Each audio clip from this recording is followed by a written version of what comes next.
Bueno, ahora sí, formalmente les doy la bienvenida, les agradezco mucho que estén aquí y sobre todo le voy a dar la bienvenida y el agradecimiento a Paz Encina por haber aceptado nuestra invitación y habernos dedicado, estar dedicándonos estos minutos, este tiempo aquí desde su casa en Asunción. Bienvenida, Paz, ¿cómo estás?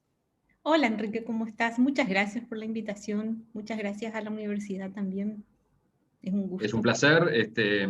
Como sabes, nuestro festival tiene la característica de estar enfocado, obviamente, en la producción de cine estudiantil, de cortos estudiantiles, y todos los años, además de una selección muy variada y muy potente de material producido por estudiantes de cine de todo el mundo, intentamos siempre ponerlos en contacto con realizadores y realizadoras con una trayectoria y con una mirada sobre el cine que nos parezca relevante, interesante, original, personal. Por eso para nosotros es realmente un gran gusto contar contigo hoy, así que de vuelta, muchas gracias por aceptar nuestra invitación.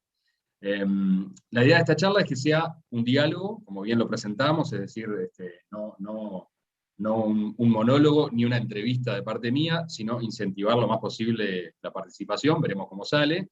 Yo de todas maneras tengo preparadas como una serie de guías temáticas, preguntas, posibles cuestiones que me parece interesante abordar contigo en base a tu trayectoria, a tu experiencia. Pero antes de eso me gustaría, si bien ya lo recibieron y creo que lo saben varios de ellos, me gustaría hacer un pequeño resumen a modo de presentación de quién es nuestra invitada del día de hoy. Paz nació en Asunción en el año 1971, vive allí, se formó en la Universidad del Cine de Buenos Aires, donde egresó como licenciada en cinematografía. En el año 2006 se estrenó su ópera prima, Hamaca Paraguaya, una película que se estrenó en el Festival de Cannes, donde recibió el premio FIPRESI en la sección Una cierta mirada. Fue una película bisagra en el sentido de que llamó la atención sobre la cinematografía paraguaya, que era una virtual desconocida para muchos de nosotros. Luego en 2016 se estrenó su segundo largometraje, Ejercicios de Memoria, estrenado en la sección Sabaltegui del Festival de San Sebastián. Ha realizado diversas instalaciones, más allá de su obra cinematográfica, digamos, ese es un capítulo que me parece que está buenísimo abordar en esta charla, cómo dialogan o qué sentido tiene esa parte de tu creación, de tu obra, que de alguna manera conviven y dialogan permanentemente también con tus películas. En el año 2020 estrenó un tercer largometraje, Veladores, que es un documental realizado a partir de una plataforma de encuentros y archivos de la dictadura stronista. Ese mismo año fue invitada por la Academia de Artes y Ciencias Cinematográficas de Estados Unidos a formar parte de su membresía. Y en este momento, si no me equivoco, está terminando su cuarto largometraje, La Memoria del Monte. ¿Es así? ¿Estás en proceso de postproducción? Sí, estoy ya haciendo los títulos, terminando ya en el último proceso, la verdad. Así que, Bien. sí, ¿Tienes ya posible fecha de estreno en algún festival o aún no? no, ¿O aún no se todavía puede no. decir? No, todavía no tengo posible fecha de estreno. Supongo Bien, que el año que viene voy a estar moviendo la peli. genial, genial. Eh, Paz, una primera pregunta inevitable, porque estamos desde una escuela de cine, en un festival internacional de escuelas de cine, es preguntar un poco sobre tu etapa de formación. Eh, ¿Qué te decidió a formarte en Argentina y específicamente en la Universidad del Cine? Una ya mítica escuela de cine, ¿no? Fundada por Manuel Antín, que es un gran cineasta argentino. ¿Y qué recuerdo tenés de esa etapa? En qué aspectos sentís que te aportó en la cineasta que sos hoy? Vos sabés, Enrique, que para mí en la etapa de formación fue un antes y un después, pero en mi vida en general, no solamente en cuanto a lo cinematográfico. Yo vengo de un país que en el año 89 termina una dictadura de 35 años, lo que me implicó a mí, que nací en el 71, toda una infancia y una adolescencia en dictadura. ¿Por qué cuento esto? Porque eso implicó una educación muy precaria, de la escuela primaria, de la escuela secundaria, una educación muy básica. En Paraguay no existían escuelas de cine, hasta hace unos años nada más, de hecho no existían. Y yo la verdad que no sabía muy bien qué hacer al terminar el colegio. yo quería dedicarme a la música. Yo era concertista de guitarra clásica y era un poco lo que quería hacer, pero era impensable. Y entonces seguí periodismo, estuve unos años haciendo eso. A partir de ahí fui a trabajar a una productora de televisión. Después, ahí empecé a entender que me gustaba el cine, pedí una beca chiquita en San Antonio de los Baños. Y ahí fue el momento donde yo dije, bueno, yo quiero estudiar esto. Para mí era una decisión muy grande, decir, bueno, yo quiero hacer esto, pero quiero estudiar también esto. Y ahí fui a la Universidad del Cine, y para mí fueron años sumamente felices, si no los más felices de mi vida. Fue para mí una forma de encontrar a gente que quería hacer lo mismo que yo, que pensaba lo mismo que yo, que sentía como yo. Eso fue fundamental en mi vida. Y también a mí me pasó un poco que yo tenía compañeros que, claro, que empezamos la universidad, ya habían leído Borges, ya habían leído Bioy, ya habían leído Edgar Allan Poe. Yo no había leído nada. Tenía un país donde prácticamente esos libros no podías tener. Entonces estuve Claro. casi el primer año o el segundo año solamente tratando de estar como al mismo nivel que mis compañeros. Y para mí fue descubrir todo un mundo de conocimiento, de lectura, de escritura. Fue precioso para mí descubrir eso y sobre todo descubrir algo que sí me dio la universidad, que es que era importante estudiar guión, era importante estudiar dirección, era importante estudiar sonido, pero lo más importante que podías tener era un pensamiento propio. Entonces, que era importante estudiar semiología, semiótica, pensamiento contemporáneo, historia del arte, como que eso era lo que iba a formar una mirada en mí. Entonces, fue para mí estar ante todo un mundo que para mí era no solamente desconocido, sino que era impensable. Y fue maravilloso, me han tocado maestros, ni siquiera te diría profesores, me han tocado maestros muy grandes, muy importantes. Yo agradezco mucho esos años, siempre tengo mucho agradecimiento a la FUC, la verdad. Genial. Eh, ¿Y por qué la FUC? ¿Hubo otras opciones? ¿Alguien te la recomendó? ¿Investigaste? ¿Qué fue lo que te decidió especialmente por esa escuela? Mira, me llevó a esa escuela, primero que yo no hablo inglés, eso por un lado. Entonces las opciones eran ya bastante menores. Por otro lado, yo vengo de una familia donde no era normal que un hijo se vaya, estudie afuera, qué sé yo, vengo de una estructura que era muy compleja en ese momento. Ujú. Eh, Mi padre era opositor y tener un hijo que estudia afuera, el peligro que implicaba para él eso, quería que esté cerca, quería que esté en un país cercano. Yo en un momento pensé ir a Cuba. Después de 35 años de dictadura, tener un hijo que fuera a Cuba ya a principios de los 90 era algo muy complejo para un hombre que fue preso, que fue perseguido, que fue exiliado. Entonces, no sé, es como que a mi papá le daba seguridad que yo esté en Argentina y yo me quería ir a cualquier lado, esa es la verdad. Entonces era, bueno, te da seguridad que yo esté acá, me voy acá. O sea, fue una cuestión así Ahí muy va, azarosa, en ahí realidad. va. Transaron o negociaron cierta cercanía, digamos. Sí, yo me quería ir a la escuela de Cuba, esa es la verdad. Yo, claro, me fui y conocí, yo me quería ir ya ahí. Y fue así Ujú. una transacción, bueno, no, eh, ya que vayas a estudiar cine, yo vengo de una familia, mi papá es abogado, tengo dos hermanas mayores y dos hermanos menores, y los cuatro son abogados. Sí, claro, ya que me vaya a estudiar cine era un asunto. Entonces, bueno, no, por lo menos transemos el país. Y bueno, Está una claro. negociación. Está claro. Mencionaste algo respecto a esto del lugar que ocupa una escuela de cine en cuanto al encuentro con otros iguales y otras iguales que quieren, que aman lo mismo o que tienen la misma inquietud por el cine, ¿no? ¿Seguís en contacto o has trabajado con compañeros, compañeras de generación o de otras generaciones que convivieron contigo ahí en la universidad? Mira, mis grandes amigos siguen siendo hijos de la universidad. Eh, Mm. He tenido ahí hermanos y siguen siendo mis hermanos y mis hermanas. ¿Verdad? Esa es la verdad. Y sigo trabajando con ellos. De hecho, no sé, hace poco hice una instalación para la Fundación Cartier que hice por encargo, hace poco es 2 años.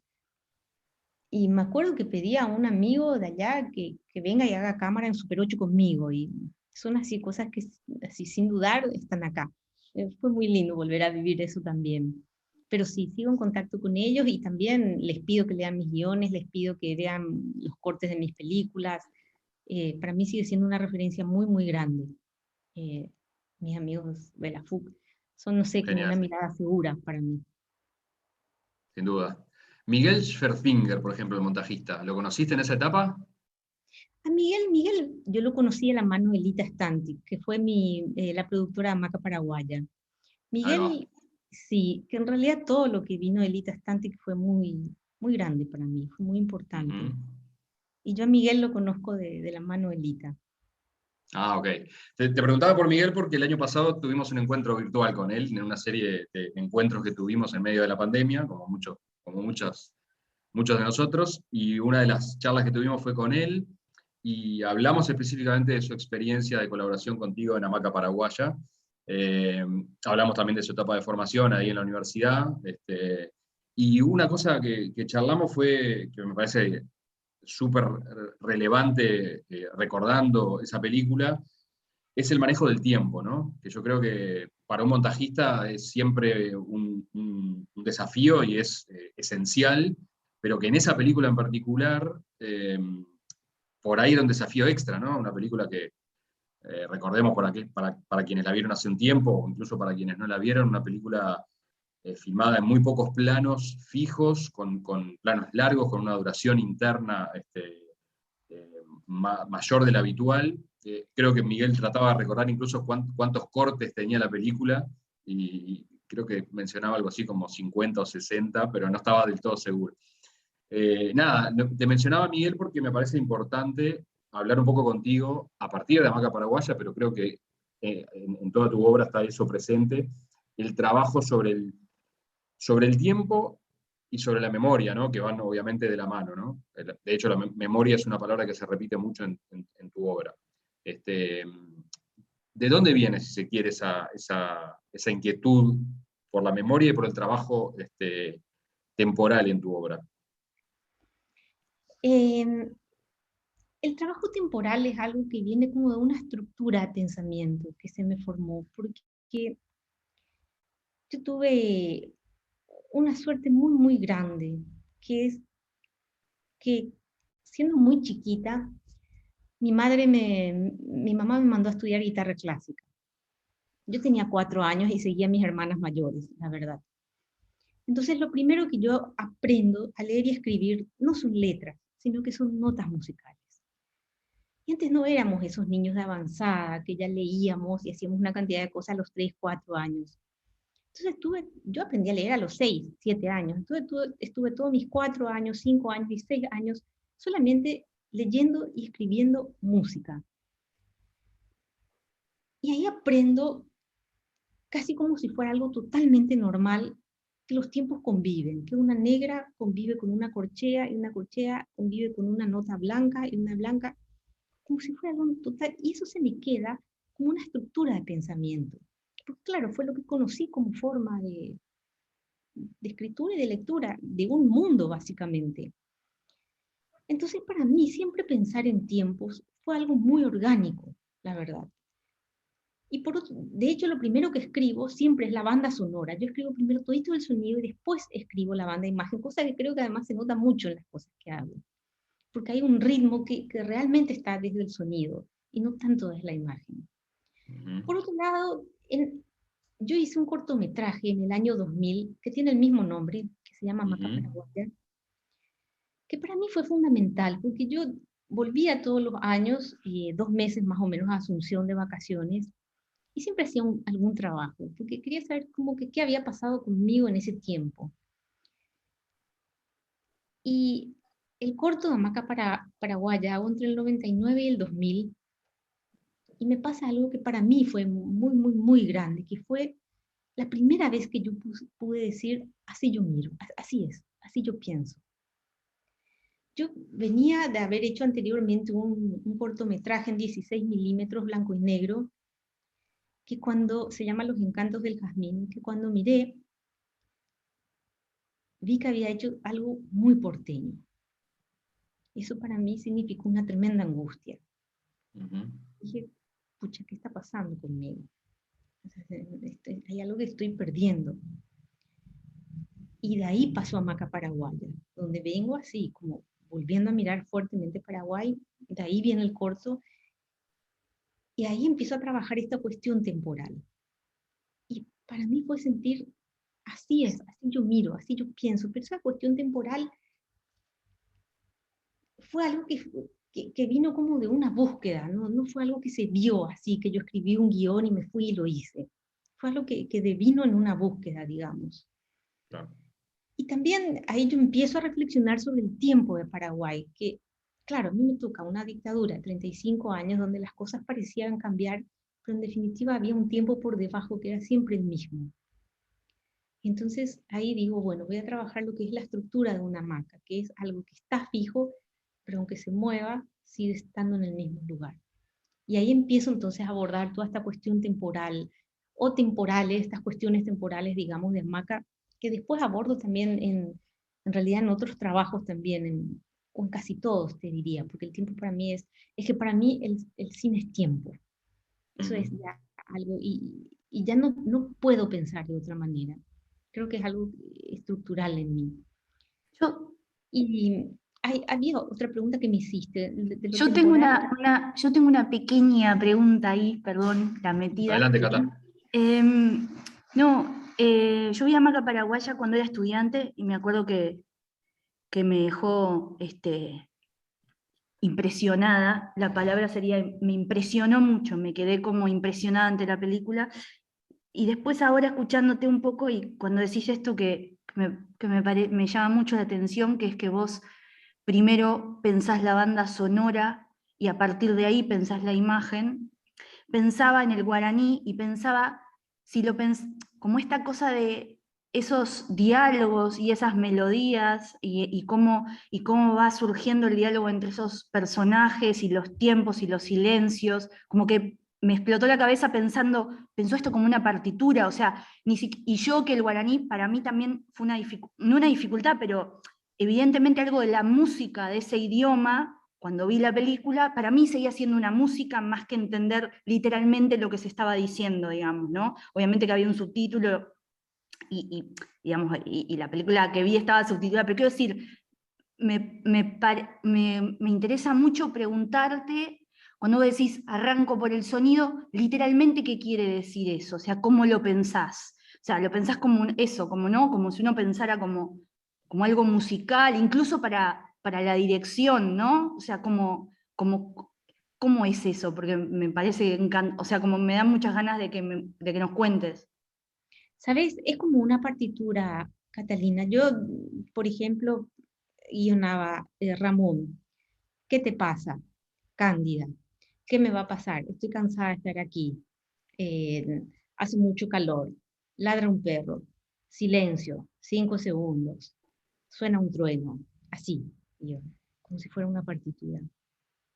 Y para la dirección lo que hice, de hecho, fue grabar como un playback de todos los diálogos y los sonidos en español, no lo hice en guaraní porque parte del equipo era argentino, y sobre ese playback armaba como una pequeña coreografía.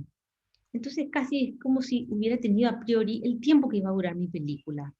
Medianamente tenía eso ahí, solucionado. Eh, pero trabajo según el tiempo, ¿verdad? O sea, es como. Y sí, y es que la música también es tiempo, por otro lado, porque Claro, que lo que uno va a está empezar y empieza con un compás, 3 por 4. Claro, que en realidad pensás el tiempo a partir de lo sonoro. Cuando yo pienso el tiempo, me pienso a mí misma y digo, para mí el tiempo muchas veces deviene de la duración del plano, no tanto desde el sonido. O sea, para mí, pensando el tiempo, es como muy loco decir, ah, claro, el tiempo de la película está dictado por la banda sonora, literalmente. O sea, Sí, es muy lindo para poder pensar una película nueva, digamos, como que uno haga ese ejercicio. porque para mí el plano dura lo que dura el sonido. Esa Claro. o sea, yo me muevo un poco así porque me encuentro todo el tiempo cambiando la duración de una imagen, porque en realidad lo que estoy tocando en un montaje todo el tiempo es el sonido. porque después siempre escribo y después hago como un trabajo pequeño de depuración, trabajo mucho por sustracción, que es como que pongo todo lo que yo pensé como banda sonora, y después voy sacando frases, voy sacando sonidos, voy depurando todo lo que pueda, porque también algo que me interesa mucho es el silencio, en ese sentido. O sea, me interesa trabajar el silencio, que música, de hecho, hay una nota que es silencio, hay una nota musical que es el silencio, que eso también me viene de esa estructura. Entonces, trabajo según el sonido. El tiempo para mí de una película está dado por el sonido. Está buenísimo. O sea, me gusta, es como que en algún punto hay algo que das vuelta, porque en general uno, me parece que se tiende como a pensar, bueno, no sé si se tiende, no sé, pero como que lo que me pasa a mí con mi trabajo muchas veces es que, si bien hay también eso del silencio que decís, a mí me resuena mucho, porque para mí también es como muy importante, pero casi, por lo menos en mis experiencias más cercanas de trabajo con imágenes y sonidos, los tiempos, en mi caso, siempre los dicta como vienen de la imagen, ¿viste? Y es re diferente lo que vos planteás según tu experiencia. Es como muy interesante como para pensar, ¿no? Para pensar una estructura de una película y para pensar en general, digo. Vos sabés que yo, Catalina, siempre pienso que esa que es una cuestión de alfabetización, que nos enseñan a pensar primero en la imagen y, y después en el sonido, y también que estamos muy alfabetizados según películas que trabajan muy poco el mundo sonoro. Eso también pienso. Y que a mí azarosamente me toca esta alfabetización en la que empiezo a leer y escribir primero notas musicales antes que letras. Y eso se me queda como una estructura, es como yo aprendí a leer el mundo, digamos, es algo, no sé, azaroso que me ocurrió, pero claro, ahí yo entendí que fue algo que yo después pude racionalizar. Yo no, era como, no entendía muy bien lo que estaba haciendo. Hasta que después, en realidad cuando el sonidista, en el montaje de sonido de Hamaca, me dice, mira el guión y me dice, esto está escrito como una partitura, Paz. Ahí yo entiendo lo que hice. Antes no podía racionalizar esto, ni siquiera después de todo este playback que hice, no podía racionalizar esto de alguna manera, no podía entender exactamente lo que estaba haciendo, porque para mí era tan orgánico, era tan normal, que no comprendía en realidad. Y para mí es la única estructura con la que yo sé hacer algo, por decirlo así. A mí me cuesta mucho trabajar de otra manera, pensar una imagen en relación a eso, me cuesta mucho en realidad. A mí, además, la palabra es algo que me gusta. Me gusta trabajar la palabra, me gusta la literatura. Es algo con lo que tengo una debilidad. Que ahí también fue algo con lo que salí ganando muy, muy enormemente al utilizar el guaraní. Primero porque el guaraní es melódico como pocas lenguas. Y por otro lado, porque el guaraní lo que tiene es eh, que tiene dos palabras conforman una. Eh, por ejemplo, si yo te digo, no sé, si te dijera la palabra amigo. Amigo amigo nosotros decimos anguirú o angairú, de las dos maneras se dice, que viene de anga, que significa alma, e irú, que significa compañero. Es como el compañero del alma, por decirte de alguna manera. Y yo escribí todo el guión en español, y después no hice una traducción al guaraní, hice una versión en guaraní. Y de esa matriz se tradujo a todos los idiomas después.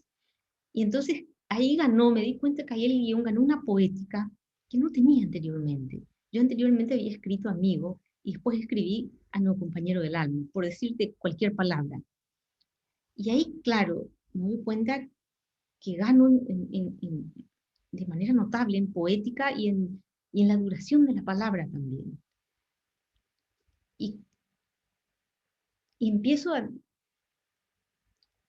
entender también que al trabajar la palabra lo que puedo hacer es trabajar el tono. Y yo sabía que Hamaca es como una película en un tono descendente, por decir esto, todo está en un tono descendente, está en un tono descendente la luz, está en un tono descendente el sonido, está en un tono descendente todo. Y pude trabajar fuertemente con los actores el tono, y fue para mí, no sé, como estar prácticamente trabajando un silencio polifónico, por decir esto de alguna manera. Esa era un poco mi sensación con Amoca. Está buenísimo.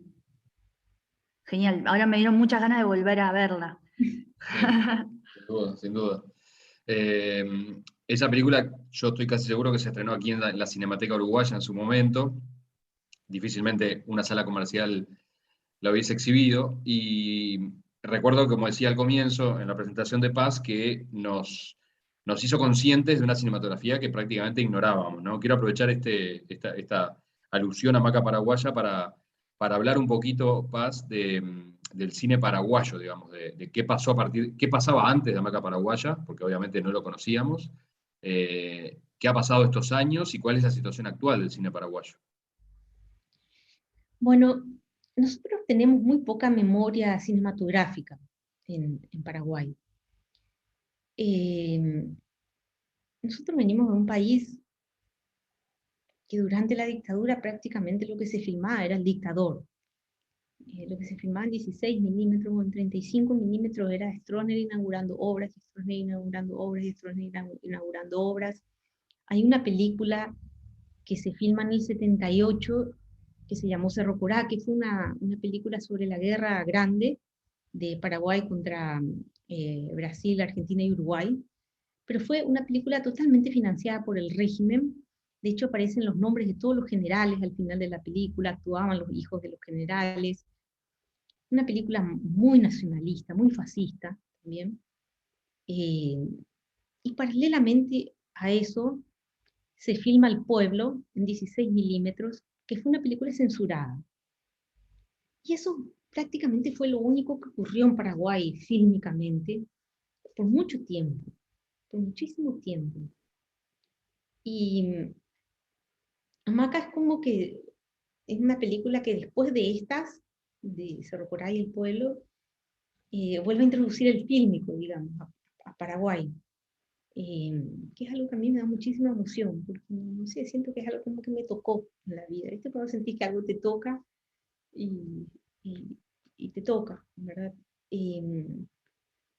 Por otro lado, siento que ahí se abre una puerta y empiezan producciones a las que le va increíblemente bien. Sale Siete Cajas de Manegli Chemboli, sale Las Herederas de Marcelo Martinezzi, Cuchillo de Palo de Renate Costa. Empiezan a haber producciones que tienen además lugares muy notables en festivales internacionales y que ganan en instancias donde es dificilísimo ganar o estar, simplemente ya estar.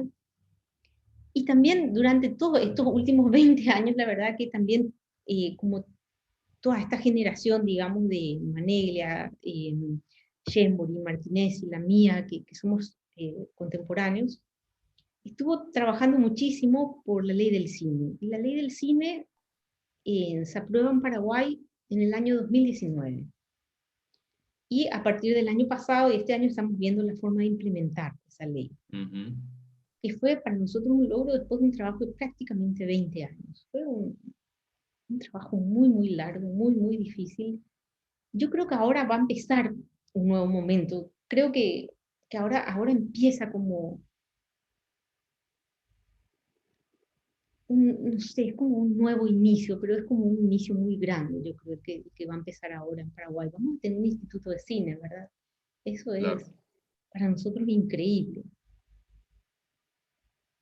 Claro, sí, sí, me imagino que debe haber sido una lucha muy parecida a la que dieron acá los cineastas uruguayos durante también casi 20 años para que existiera una ley de cine, un instituto de cine que finalmente se aprobó en el año 2008, no hace tanto tampoco, ¿no? Y Sí, que porque fue muy claramente marcó... importante, sí, fue muy importante el modelo de Uruguay para nosotros. Fue muy, muy Ajá. importante. Sí, estuvimos muy Claro, atentos. aparte somos países de escala muy similar, ¿no? No Sí, podemos aspirar a tener una escala de producción como la de Argentina, Brasil, Colombia. sí. Eh, Entonces era para nosotros muy importante el modelo de Uruguay. Ujú. Y esa ley implica, por ejemplo, me imagino, la creación de un instituto de cine, fondos públicos, o está todo eso todavía en proceso de instrumentación. No, no, de hecho, para que se acepte la ley tuvimos que ver de dónde se sacaba el dinero, de dónde se generaba de vuelta un nuevo impuesto, tener la aceptación de ese nuevo impuesto.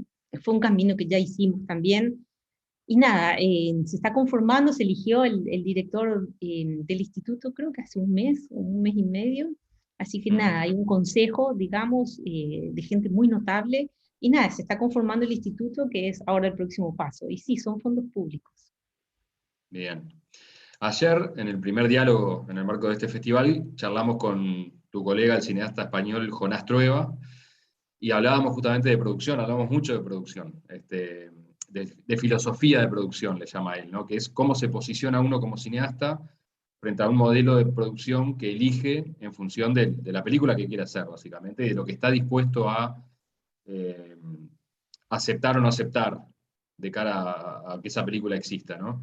Y él, por ejemplo, nos contaba que casi todas sus películas, sobre todo a partir de la segunda, donde él asume la producción de sus películas, luego de una experiencia no del todo feliz en su ópera prima, y lo hace sin aplicar a fondos públicos, sin instancias concursables, sino en un modelo casi, no de cooperativa, pero entre amigos, un modelo posible, digamos, ¿no? Para hacer las películas posibles con muy pocos recursos y a su vez las ganancias que esas películas producen que le permitan hacer nuevas películas, etc.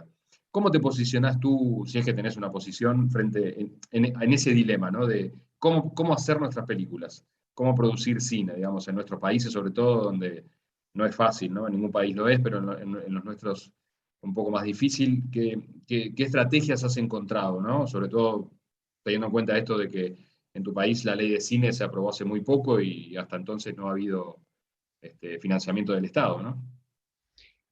Mira, Enrique, yo he hecho de todo para filmar. O sea, en ese sentido me cuesta mucho. Mira, soy tan sobreviviente que no me puedo posicionar en un lugar. Si puedo filmar como filmé Hamaca, que fue un sueño para mí y no se me repitió nunca más, por supuesto que quiero filmar como filmé Hamaca, porque fue una película muy digna en ese sentido.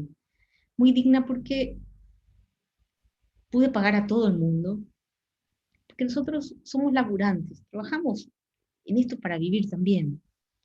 Para mí fue algo muy digno poder pagar a todo el mundo, poder cobrar yo y que los productores también ganen. En ese sentido, Hamaca fue una película muy, muy digna y yo voy a agradecer a Lita Stantic esa dignidad por el resto de mi vida, porque Lita Stantic me enseñó a producir con dignidad. Porque prácticamente además puso a Silencio Cine, que era mi productora. Yo tenía 3 productoras, Lita Stantic, Ilse Yuhan y Marianne Slot. Y yo era la 4ª productora. Por supuesto, yo jamás podría haber obtenido la cantidad de dinero que ellas sí podían obtener. Es verdad, yo escribía guión, todo lo que quieras, pero yo no tenía una experiencia en producción ni tenía fuerza como productora. En ese sentido, dividieron entre 4 todas las ganancias. Pero fue algo que vino sobre todo de Lita. O sea, Lita peleó mucho para que esto sea así y me enseñó mucho la dignidad. Eso para mí fue fundamental. Yo siempre trato de pagar a la gente, siempre trato de hacerlo. También lo que sí sé también hacer cine con lo que tengo. Y en ese sentido, como dice Veladores, que Veladores hice a través de una plataforma de encuentro y fue una película hecha con $5.000. Pero pagué a todo el mundo y fue para mí precioso eso también. Yo gané un poco y pagué a todo el mundo. Tenía un productor, tenía un asistente técnico que tenía que estar muy, muy atento porque era una película que en un plano tiene que salir.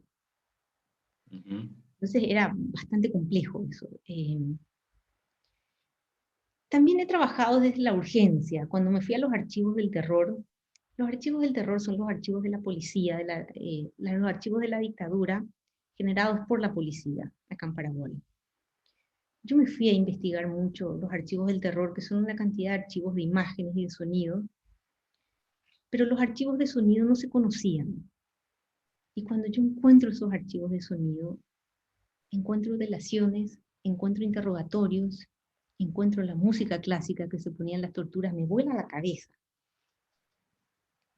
Y agarré un dinerito acá, un dinerito allá, un dinerito allá, le pagué al montajista, me encerré con él y saqué así tres cortos. Pero fue así casi con nada, que te diría. Y fueron así 3 cortos que, eso desde una urgencia, yo necesitaba sacar. Y si yo trabajo sola y lo puedo hacer con nada, lo hago con nada, pero eso corre por mi cuenta. Yo en general, la verdad es que trato siempre de pagar, porque yo siento que un director se queda con algo, el trabajo es colaborativo, y yo realmente pienso que el conocimiento es social. Eso es algo de lo que estoy segura. Pero también uno es el que como director queda dueño de esa película. Eso también pienso. Entonces, no sé, siempre trato como, no sé si la palabra es hacer que las cosas sean justas, pero sí equitativas, digamos. Ujú. Perfecto. ¿Tiene algo que ver esta urgencia que mencionabas con tu obra paralela, entre comillas, digamos, a las películas, estas instalaciones que dialogan mucho con tus películas? ¿Es una manera también de hacer obra de manera más accesible o la pensás simplemente como eso, como una inquietud creativa que no sustituye, digamos, a las películas, sino que las complementan? No, pienso como algo accesible, porque si yo pudiera pensar instalaciones con más estructura, más sofisticadas, quizás lo haría. Ujú. Pero es, bueno, ¿cuánto tenemos esto? Y en relación a eso, pienso en las instalaciones. Las instalaciones también salen como, bueno, son los 20 años del descubrimiento del archivo del terror, me piden que hagan 3 instalaciones urbanas, salen 3 instalaciones urbanas. En paralelo a eso, necesité urgentemente hacer cortos, e hice cortos, pero hago cortos con archivo, y eso abarata mucho el asunto de todo. Pero esos trabajos sí tienen que ver con, no sé si lo accesible, pero sí lo posible, como vos me dijiste anteriormente. Bueno, esto es lo posible, bueno, acá vamos, por acá nos movemos. Eh, y es un trabajo en el que me siento muy bien, y también de hecho siento que es el trabajo, en términos de combativo, es el trabajo más combativo, me parece que tengo, más fuerte, que más fuerza tiene a nivel político. Yo pienso que de hecho mis cortometrajes, mis instalaciones, tienen una fuerza que no sé si tienen mis largometrajes. Siempre tuve un poco esa sensación. Ujú. Y además que adoro el formato de cortometraje y las instalaciones, no sé, es algo que me sale por los poros, me encanta, me gusta mucho. Genial. Ahí en el chat de la reunión les compartí un link a la sección instalaciones del sitio web de Paz para que puedan investigar un poquito y acercarse por lo menos online a alguna de las instalaciones que ha creado Paz. Esto que decías del cortometraje, ¿no? Que adorás este formato. Eh, Obviamente, en el marco de una escuela de cine es el formato apropiado por un tema de escala, de tiempos, de estructura de financiamiento, de producción también. Y suele pasar que el salto al largometraje es visto como una suerte de profesionalización del cine, ¿no? Esto que vos decís va un poco en contra de esa idea, ¿no? Como que un cineasta en realidad es un cineasta del momento que hace cine, cualquiera sea el formato, ¿no? Sí, yo pienso totalmente que hoy se puede hacer cine. Todo el mundo hoy tiene una cámara de alta resolución en el bolsillo, esa es la verdad también. O sea, hay 4K por todos lados, y además creo mucho como en el lenguaje, esa es la verdad también. Creo mucho en el lenguaje, creo muchísimo en la mirada. Yo pienso de hecho que uno empieza a ser director de cine en el momento que tiene una mirada. Esa es un poco mi sensación. Tenés una mirada, empiezas a hacer cine. Eso es un poco lo que yo siento. Ujú. Yo, de hecho, pienso que hay eh, los cursos que doy, ¿verdad? Las clases que doy, es algo con lo que hago mucho hincapié. Para mí es tener una mirada y tener un lenguaje propio y decir, bueno, desde acá me paro a mirar el mundo y acá estoy, es algo impagable. Es algo así, no sé, creo que tenés una mirada y tenés todo. Esa es un poco mi sensación. ¿Y cómo crees que se construye esa mirada, ¿no? Pensando en quienes nos acompañan, que son estudiantes, muchos de ellos comenzando sus estudios. eh, ¿qué sugerencias o qué experiencia le compartirías del proceso de generar una mirada propia? Yo creo que uno construye una mirada propia desde el momento que se conoce a uno mismo. Creo que conocerse a uno mismo es una muy buena manera de hacer cine. Pienso que, no sé, sabiendo quién sos y qué es lo que tenés para decir, es lo que hace que puedas construir una mirada y que, nada, que puedas empezar a posicionarte, puedas decir, bueno, yo vengo de acá, no sé, vos me preguntás del tiempo en Hamaca, y yo siento que ese es el tiempo de la gente de mi país y mío. De hecho, nunca me voy a olvidar cuando me fui a vivir a Argentina, a Buenos Aires, en la calle todo el mundo me hombreaba, o sea, me chocaba el hombro, porque yo, claro, caminaba como con otro ritmo, hablaba de otra manera, tenía como otra cosa. Después uno, no sé, se va adaptando a las cosas, pero yo me acuerdo que al principio todo el mundo me chocaba, me era para mí como, y me suele pasar todavía, me lleva un día o 2 días, me adapto rápido, pero de repente viajo y es como que, no, no sé, y creo que, y también creo que es como un acto, no sé, como de humildad, ¿verdad? Saber que eso es lo que sos, sin tanta pretensión, ¿verdad? Porque, no sé, a veces uno tiene una imagen de uno como director y nada, no sé si esa es la verdadera construcción, ¿verdad? Ujú. Es un poco. Bien. En cuanto al lenguaje, hay, creo yo, un cambio interesante entre Hamaca Paraguaya y ejercicio de memoria, ¿no? Sin duda. ¿Cómo construiste el lenguaje de esa película? Por ahí si podés contarnos también cuál fue la motivación para llegar a ese lenguaje que utilizaste y qué vino primero, justamente si el lenguaje, las ganas de filmar de determinada manera o lo que querías contar. Me decís sobre ejercicios. Sí, Mira, ejercicios tiene un extraño proceso. Ejercicios, por un lado, yo empecé a hacer las entrevistas en el año 98. Claro, yo siempre tuve, no es que tuve una inquietud política, esa fue mi vida, ¿verdad? Yo era, claro. leía como opositor, tenía una redada cada 15 días en mi casa, entraba la policía, controlaban mis juguetes, controlaban todos los libros de mi papá, controlaba toda la casa, cada 15 días. Vivíamos con un guardia afuera permanentemente, teníamos miedo, teníamos una cantidad de instrucciones, éramos niños y teníamos una cantidad de instrucciones, no hablar con este, no hablar con el otro, de no salir a tal hora, de no caminar, de no pasar enfrente, o sea, esa fue mi infancia. Entonces, claro, para mí lo político es algo inherente a mí, es algo que es parte mía. Entonces, trabajar la dictadura fue algo que para mí era, no sé, es de las cosas de las que yo sé hablar, son de las cosas que yo tengo para decir. Y ejercicios yo empiezo a hacer, una de las entrevistas en el año 98, no me sentí lista, me sentí inmadura para esa película. Y retomo eso en el 2011, en el 2012. Y en realidad lo primero que pienso que quiero hacer es un rodaje solamente sonoro. Hasta que me dijeron, no, Paz, mira, esto que vamos a hacer es histórico. Yo me quería ir con los hijos de este hombre desaparecido, Agustín Guaygurú, a visitar todos los lugares en los que ellos habían estado en el exilio, porque fue un hombre muy perseguido, entonces vivió como en 20 casas en ese tiempo. Yo quería ir a visitar todas las casas. Ujú. Pero no, Paz, esto es histórico, prácticamente no hay trabajo sobre la dictadura, así que una cámara, cualquier cámara vamos a llevar. Y yo llevo una Super 8 y llevo una 5D. Y en realidad empiezo a hacer los mismos planos en fílmico y en video. Y empiezo a estudiar eso. Y siempre para mí como que todo era un material de estudio también. Hago ese rodaje que para mí fue claramente sonoro y empiezo a construir a través de las entrevistas y de los fragmentos de los hijos de Agustín Guaygurú y de su mujer, todo un guión sonoro. Y a partir de eso trato de hacer algo como, trato de hacer una película universal, porque yo sabía que era la historia de Agustín, pero también por otro lado, al escuchar a sus hijos, me di cuenta que era como una película sobre la condición humana. Eso me emocionó muchísimo, no pude entender.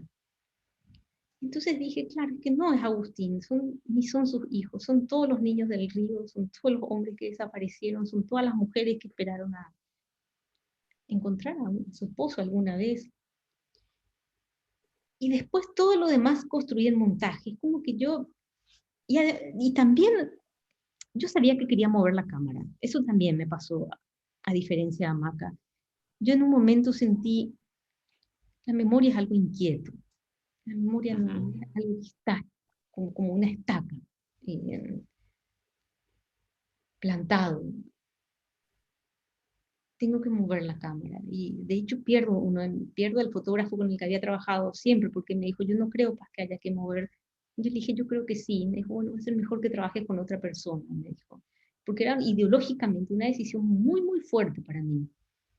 Yo decido, a diferencia de Maca, mover la cámara y también de ir mucho a un universo abstracto, porque claro, uno se pregunta inevitablemente, ¿dónde está la memoria?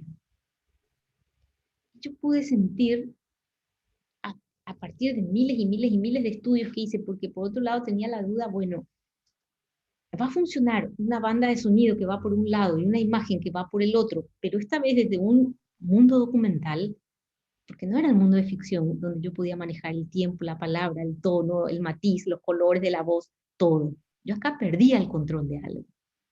Era como que subía mi apuesta en ese sentido. Y hice miles y miles y miles de estudios, y en esos estudios encuentro, claro, qué importante pensé, porque la palabra no tiene significado, el sonido no tiene significante. Entonces lo que hace es que yo pueda expandir el mundo de la imagen. Y entonces tenía el tiempo de la palabra, el tiempo de la imagen que yo mostraba, que era en definitiva un tiempo muy abstracto, y por otro lado el tiempo que el espectador podía crear en su cabeza con esas herramientas casi que yo brindaba. Yo sentí, claro, la memoria está en la abstracción. Cuanto más abstracto es el universo, más puedo dar espacio a una memoria. Y ejercicio se va haciendo un poco desde ese universo. Yo igual le doy como una estructura cartesiana al separar como en 5 bloques, digamos. Es, tiene más plasticidad que Hamaca, tiene más, eh, sale de un estructuralismo muy fuerte y empieza como a abrazar un caos, pero está enmarcada dentro de, o sea, en algún punto yo necesitaba ese marco para todo. Eh, y ejercicios, en realidad también yo escribí, filmé, pero conformé la película en montaje. Yo en montaje decido que va a ir mi voz, en montaje escribo ese texto, en montaje decido que van a ir los archivos del terror, en montaje decido qué fotos de ellos van a ir, y decido abandonar una cantidad de imagen filmada, cosa que tampoco era mi estructura. Yo en Hamaca lo que filmé, me sobró película, igual no la quise usar y se acabó, chao. Y también es como que empecé a caminar como al ritmo de lo que me pedía una respiración. Un poco eso. Ujú. Es una película que deja bien evidente la frontera bien borroneada entre la ficción y el documental o la no ficción, ¿no? Esta cosa que tenemos, que solemos categorizar las películas o una cosa o la otra, ¿no? Y es además un desafío siempre desde la etapa de formación a quienes pensamos los planes de estudio y trabajamos con los docentes, cómo trabajar eso, digamos. Eh, Me da qué mucha has... emoción que me digas no ficción en lugar de documental, porque sabéis que yo por Ujú, otro lado elijo niños para la película, que eran chicos de Río, porque ujú. dije, voy a trabajar en el río, tengo que trabajar, no puedo trabajar con niños actores, tienen que ser niños de río, o sea, tienen que nadar, no tener miedo de ahogarse, tienen que estar orgánicamente ahí, tienen que caminar en un monte, no puede estar ahí, me pica esto, me clava la espina, no, nada de eso podía pasar. Entonces digo, bueno, voy a trabajar con los chicos que viven ahí. Y en realidad yo le pregunté a esos chicos, ¿y vos qué haces ahora? No, y ahora nos vamos y sacamos las frutas allá, que me puedo ir con ustedes, sí. ¿Y ahora qué vas a hacer? No, ahora nos vamos y le sacamos el moquillo al caballo en el río, me puedo ir con ustedes, sí. Y empiezo a construir la película documentando a esos chicos. Ujú. Y después aparece como una imagen de ficción, pero en realidad es no ficción nada más. No es ni siquiera, tampoco, no sé, es algo extraño. Me gusta el término no Claro, ficción en ese sentido, porque tampoco es que yo documenté a esos niños con una intención documental. claro. Me fui y seguí una corriente, no sé, muy de río lo que te digo, pero seguí una corriente nada más. Ahí va, ahí va. Bueno, eso es una forma de respuesta a lo que te iba a preguntar, de hecho, que es cómo te posicionás vos en relación a esto de una película tiene que ser de ficción, o tiene que ser documental, o puede ser una no ficción, que es un poco contradictorio, pero que creemos que es un concepto que es un poco más abierto, ¿no? Que permite como borronear las fronteras. Pero creo que en ese sentido esta película en particular habla un poco por sí sola, ¿no? O sea, se nutre claramente de, de ambos mundos, que en definitiva son uno solo, son el mismo mundo. Son el mismo mundo, porque yo pienso como, mira, esta última que hice, La memoria del monte, que se llama Eanu, en realidad, que significa monte y mundo en lengua indígena, ayoreo, Ajá. todavía yo creo que sube la apuesta en ese sentido, en relación a ese límite borroso entre ficción y documental, porque es como que en mí es un conflicto, ¿eh? Yo quisiera hacer de repente películas más clásicas y más de ficción, por decirte, no sé, mi intención con EAMI no era, no sé, era un poco, yo de repente es como que veo la película terminada y me sorprende también a mí, porque es algo como que escucho mucho qué es lo que pide la película. Y por otro lado, esta última película es prácticamente enteramente en banda de imagen ficción, pero hago el montaje con Jordana Berg, que fue la montajista de Coutinho. Wow. Finalmente el montaje lo hago con una documentalista, por excelencia además. Ujú. Fue, mira, una de las mejores cosas que me habrá pasado en la vida, trabajar con Jordana Berg. Yo mira, no puedo ni creer hasta hoy todavía que me haya pasado algo tan precioso en la vida. Justo ayer hablábamos de Coutinho en la charla con Jonas. Ay, sí. Increíble. Sí, no, para mí fue tener muy cerca a Coutinho, ¿eh? Fue tener muy, Ujú. muy cerca a Coutinho en ese sentido. Fue algo maravilloso en ese sentido. Y también, no sé, en esas simplezas, ¿verdad? Y claro, Coutinho, de hecho, es el padre del cine posible, por otro lado. Cada vez necesitaba menos cosas para filmar. Es que uno habla de Coutinho y ya se quiere quedar hablando de Coutinho, ¿no? Pero bueno, es casi inevitable. Pero bueno, volviendo a esta última, yo es como que escucho esta última tiene como imágenes de ficción y de repente invento fragmentos de entrevistas, pero todo dentro de un universo de ficción.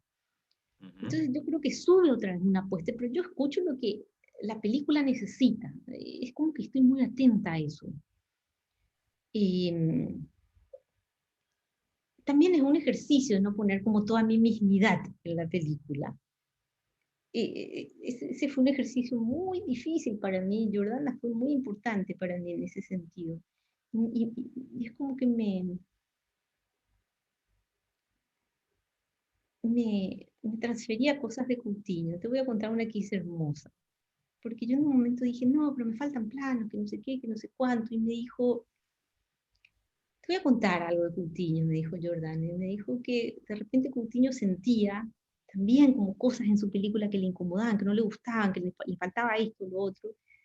Y que se iba João Moreira Salles, que era su productor, y le decía, bueno, Coutinho, ¿querés volver a filmar algo? Y que Coutinho finalmente le terminaba diciendo, no, esto es lo que tengo, pero casi como diciendo, esto es lo que soy. Y es como un hacerse cargo de algo. Y para mí fue así una lección en la vida hermosa. Es decir, bueno, esto filmé, voy a esto. Eh, y también es como un posicionarme de vuelta, o es como si algo de afuera me hubiera ubicado también. Porque yo vengo de un país como el que vengo de Paraguay, que voy a estar pensando en retomas, no, no es mi realidad. Ya suerte que tuve un rodaje, suerte, mucha suerte te diría. Suerte que, no sé, que tuve 2 o 3 semanas para meter, en realidad 6 semanas en 3, porque siempre estoy en la misma situación. Pero es como entender de dónde vengo también, y bueno, ¿y qué es lo posible? Yo Porque es una creo que, pregunta permanente para mí, sí.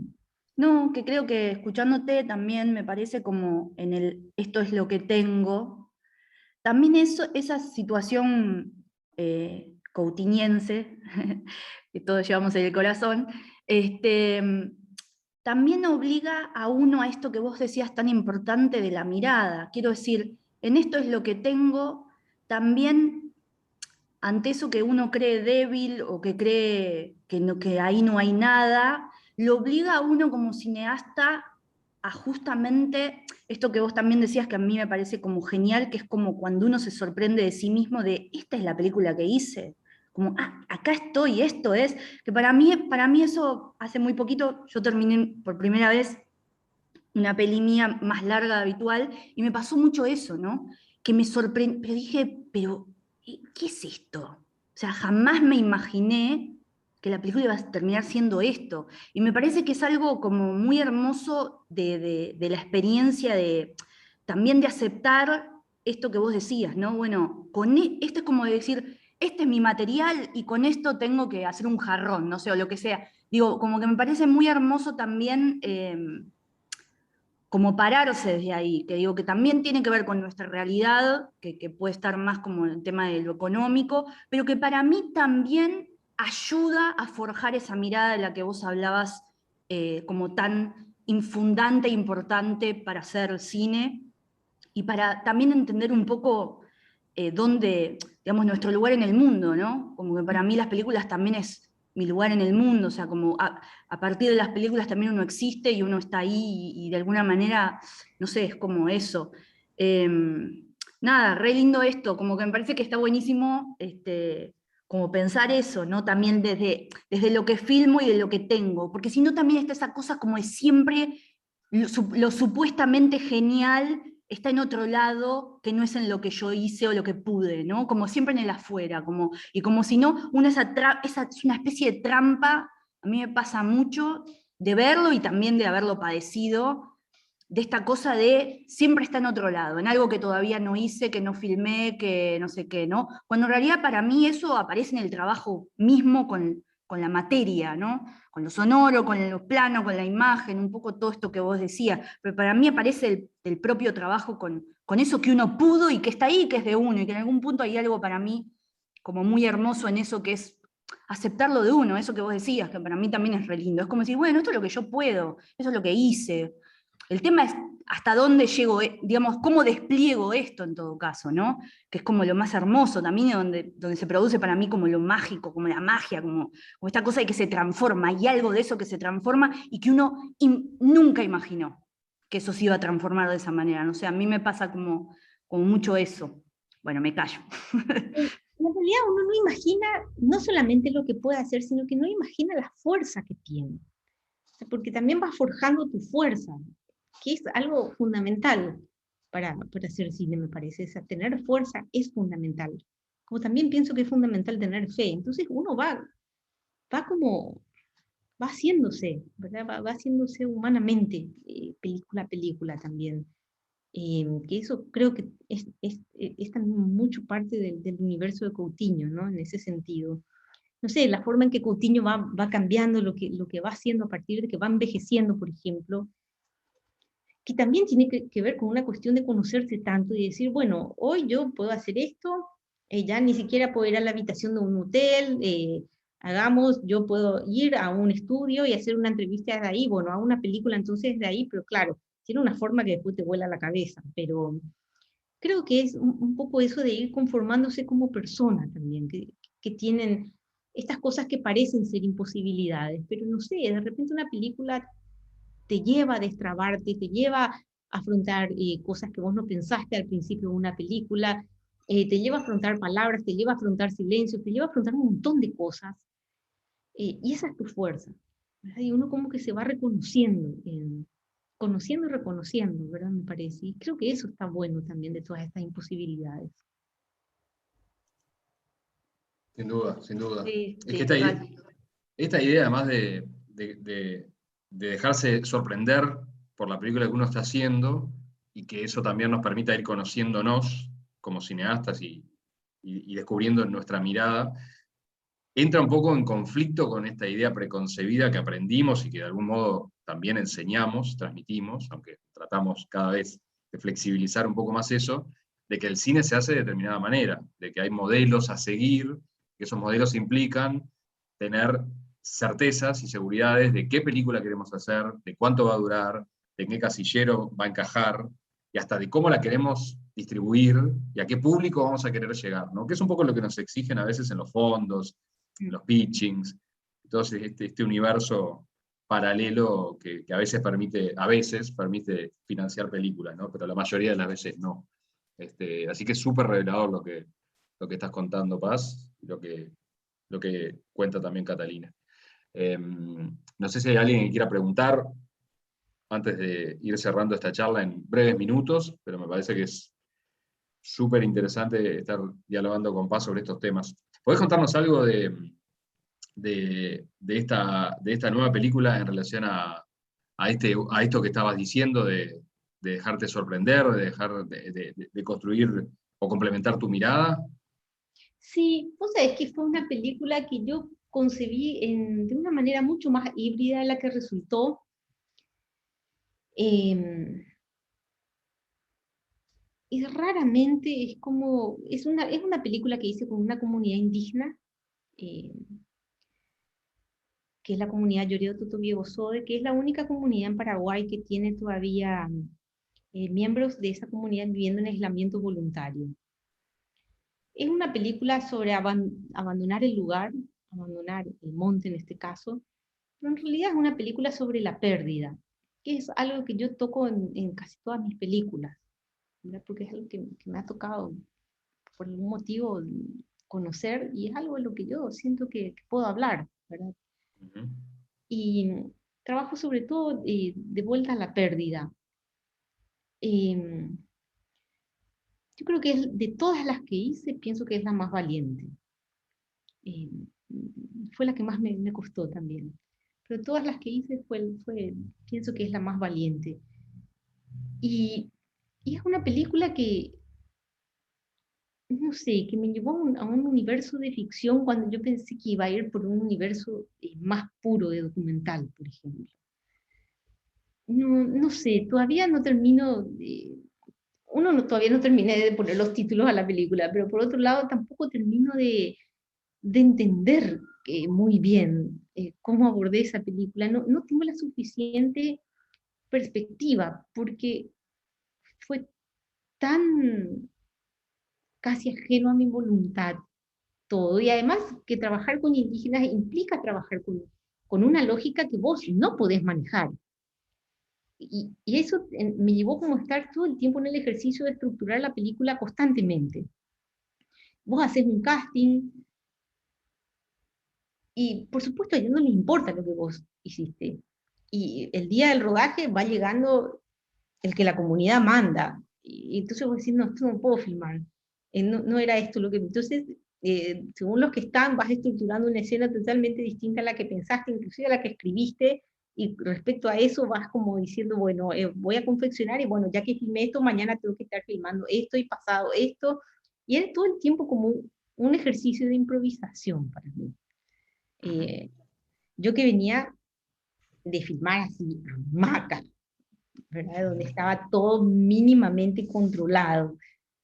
Pero bueno, no sé, yo creo que es una película, nada, donde actúan los miembros de la comunidad, es una película sobre todo que trabajé con niños, es mucho el universo de infancia de vuelta. Nada, de vuelta es una película sobre la pérdida, es un poco eso ya. Genial. Sí, no, ¿Alguien yo quería creo, preguntar algo, Cata?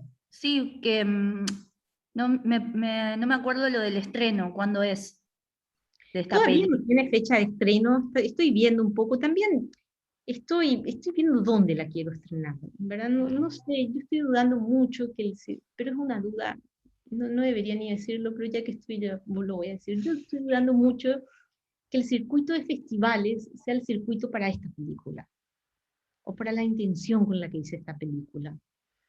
Yo tuve la suerte de estar mucho en estos últimos 3 años en un circuito por decirte, como el de la Fundación Cartier, de la Fundación Gulbenkian, del Lincoln Center, del MoMA, no sé, me parecen como circuitos más generosos de repente.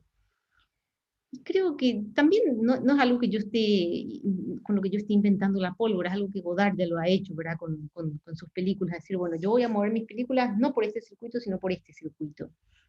Entonces no sé si la voy a estrenar en un festival. Por otro lado, yo en realidad lo que quiero es estrenar la película en la comunidad.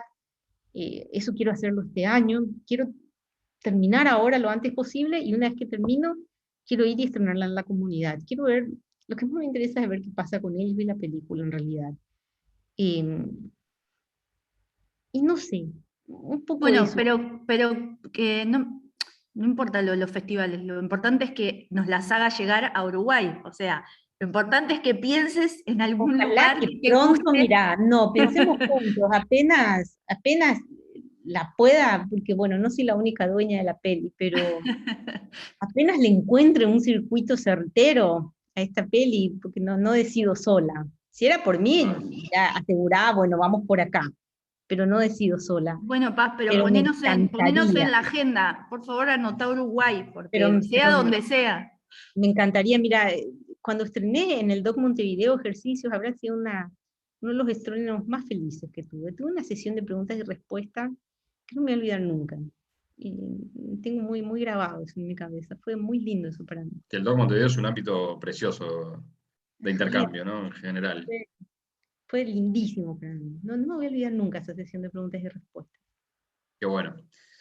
Paz, algo que no te hayamos preguntado o de lo que no hayamos hablado que te interese dejarnos antes del cierre. No sé, Enrique, viste que yo hablo mucho de repente también. No sé, Lo mejor, lo bien que haces. O no algo sé. que te parezca importante transmitirle a nuestro público, que son básicamente estudiantes de cine, ¿no? Creo que todo lo que se habló, todo lo que hablaste en esta charla ya es bastante, pero si En hay algo realidad, más que te parece importante vos sabés que yo transmitirles. este año volví a mi lugar de estudiante. Quien fue siempre mi maestro está dando un curso, y yo dije, me voy a anotar ese curso. Estoy volviendo a ser estudiante, y ser estudiante es un lujo, siempre. Es un lugar de tanto privilegio, porque todavía está todo por hacerse en uno, ¿no? Es como que hay un comienzo y hay un momento de búsqueda tan grande, y uno no tiene, todavía tiene la licencia de poder equivocarse, que es una licencia que uno tendría que darse siempre. Pero la licencia del error me parece que yo consejos vendo para mí no tengo. Cuando me equivoco me enojo muchísimo, me molesta, me da angustia, y después entiendo el error. Después entiendo la valía de ese error, pero en un primer momento me da mucha angustia. Eh, Nada, el privilegio de ser estudiante, solamente entender eso, ¿verdad? Genial. Paz, muchísimas gracias de verdad por tu tiempo, por este encuentro. Ojalá podamos repetirlo presencialmente en algún momento que viajes a Montevideo, ¿por qué no? A presentar tu nueva película, ojalá, donde sea, en una sala de cine, en un museo, acá mismo en la escuela, en fin. Nada, y será en ese momento un gusto recibirte por acá. Muchas gracias de verdad y gracias a todos quienes nos Muchas acompañan. gracias, Paz, un gustazo, una Gracias, genia. Catalina, gracias a todos los que vinieron, muchas gracias. Gracias, Enrique. Miles de gracias a vos y a la universidad.